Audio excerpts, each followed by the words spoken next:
After the breakup, did you find yourself replaying everything, thinking if I just prayed more, loved harder, or set better boundaries, he would have treated me better? Self blame is one of the most painful leftovers after a toxic relationship. It keeps you stuck in shame, questioning yourself, and even questioning God. Today, I want to show you why self blame is not from God and how it's actually a part of the spiritual warfare around your relationship, and how to start healing it with the truth of His Word. Hi, ladies. Welcome back to Sparkle and Bloom, where I help women heal from toxic, abusive relationships and step fully into their God given purpose. If you're ready to stop blaming yourself for someone else's sin and start seeing yourself the way that God sees you, make sure you subscribe and don't forget to grab my free self worth reset devotional down below. Let's start by naming what self blame actually looks like after a toxic relationship, because sometimes it hides behind the phrase being responsible or being humble. For many women, self blame sounds like, I should have left sooner. Why did I let him treat me like that? Maybe if I hadn't said that, he wouldn't have exploded. Maybe I provoked him. Maybe I was the real problem. Self blame makes you the main cause of his cheating, lying, stonewalling, and even abuse, when in reality, those were his choices. You are not responsible for somebody else's choices. You are not responsible for somebody else's behavior. If they choose to react in a certain way, if they choose to treat you a certain way, regardless of whatever happened in their past, it is never excusable for someone to blame you, or for even for you to blame yourself for those things. The enemy wants nothing more than for you to blame yourself and and that self-blame will keep you in a state of doubt. You will start doubting yourself. You will start questioning yourself and questioning God.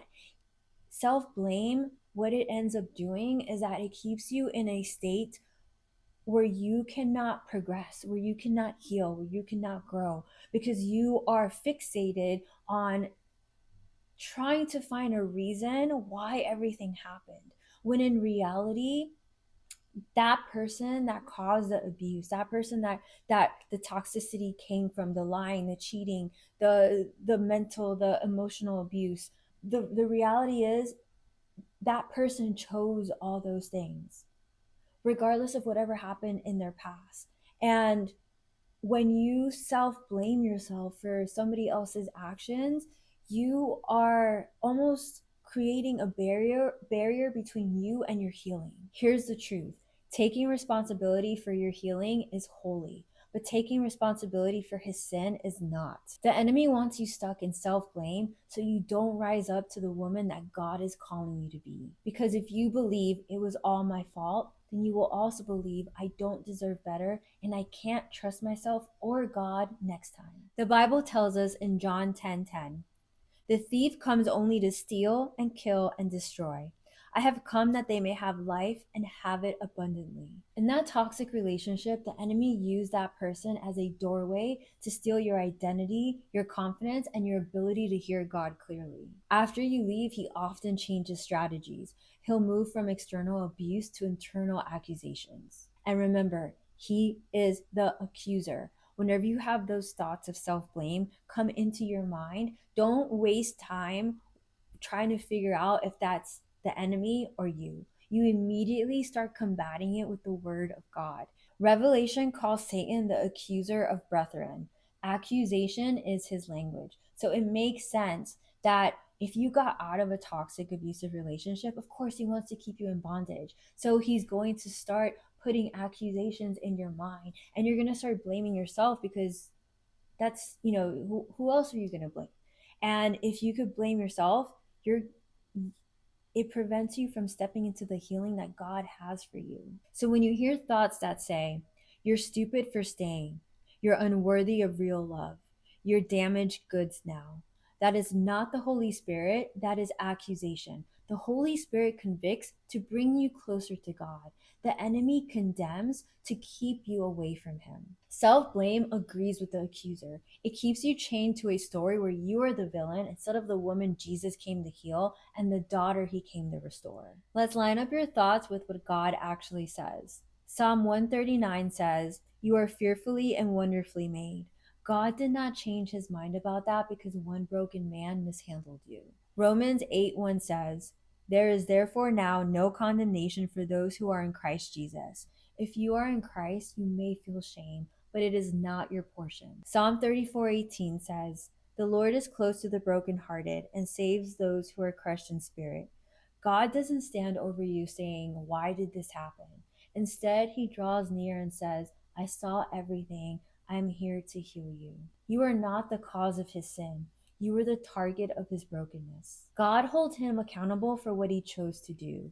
God holds you as his beloved daughter who needs healing, not punishment. Okay, so how do you actually move from self blame into healing with God?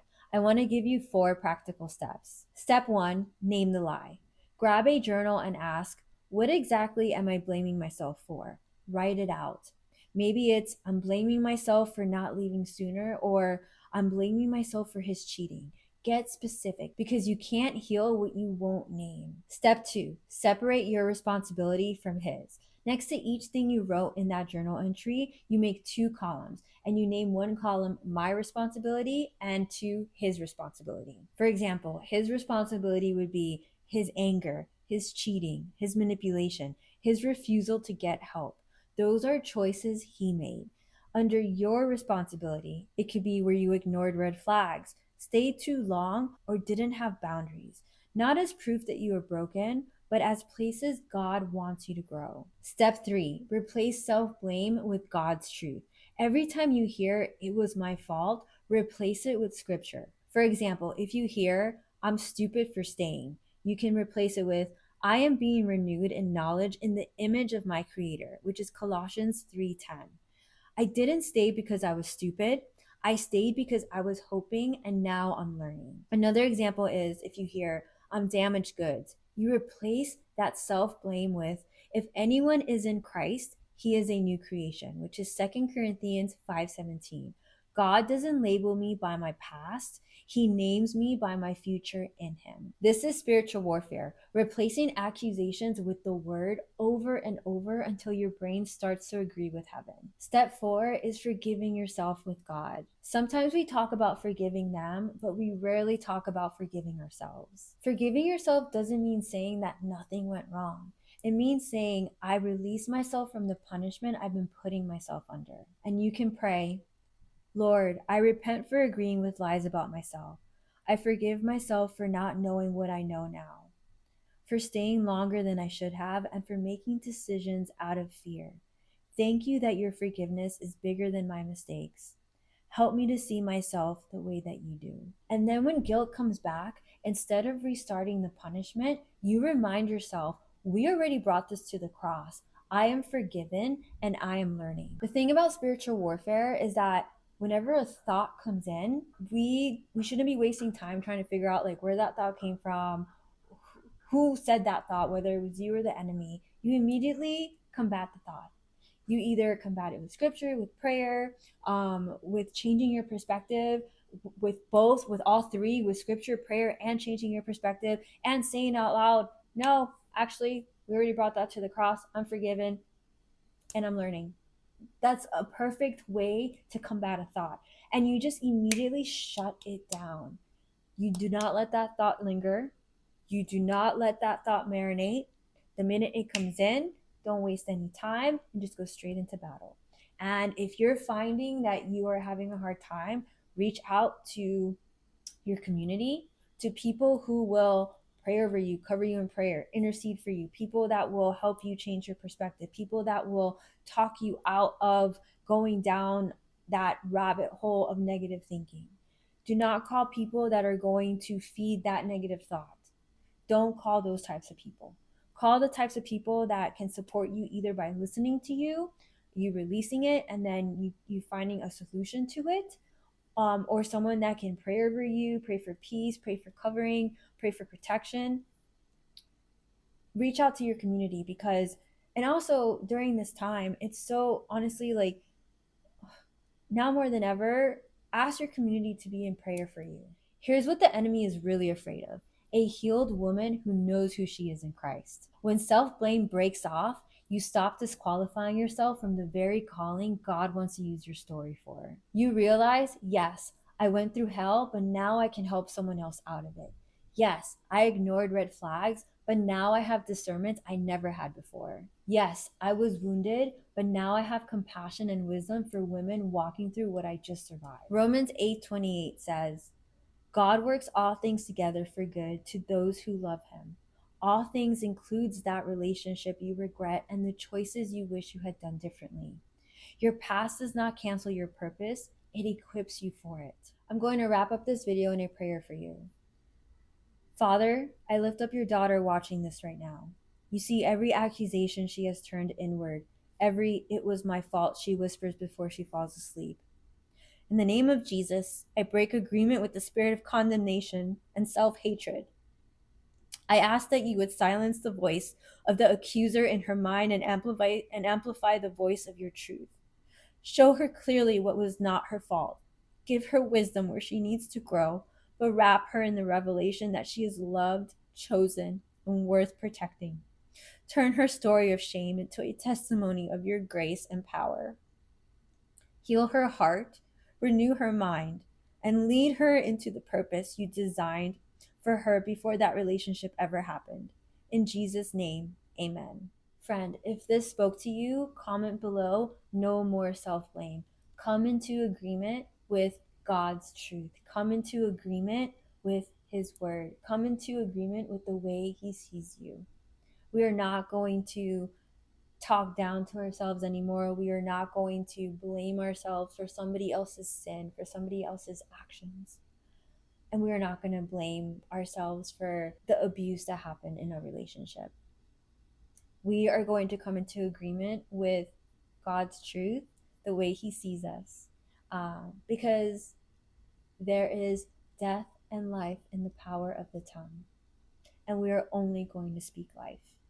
And we should only speak. Ladies, thank you so much for watching. I really hope this video helped you. I hope it gave you some good steps that you could follow if you're going through that season where you are finding that you're getting all these thoughts of self-blame. I really hope that this video gave you a different perspective and just helps you to break that tendency of blaming yourself for what happened in the relationship, or trying to figure out why things happened, and in doing so you end up blaming yourself for things that weren't even your fault. Remember, you are not responsible for somebody else's behavior. You are not responsible for someone else's sin, let alone the abuse that you experience in a relationship. That is not your fault. So yes, ladies, please remember to subscribe, and don't forget to check out my free 5-day self-worth reset devotional. I will link it down below. It's a great way to help you, one, get closer to God and see yourself the way he sees you. He loves you so much. He adores you. You are his precious daughter.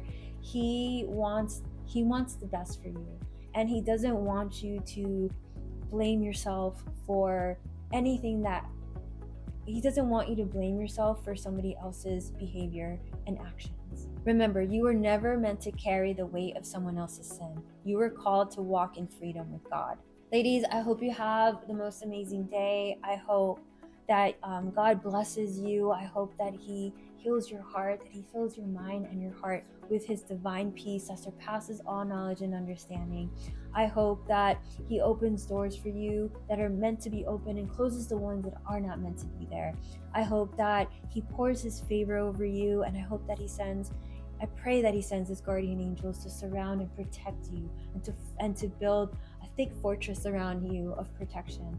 Ladies, I love you so much. God absolutely loves you and he adores you. You are his daughters. And yeah, I hope that this video helped, and I will see you next time. Bye.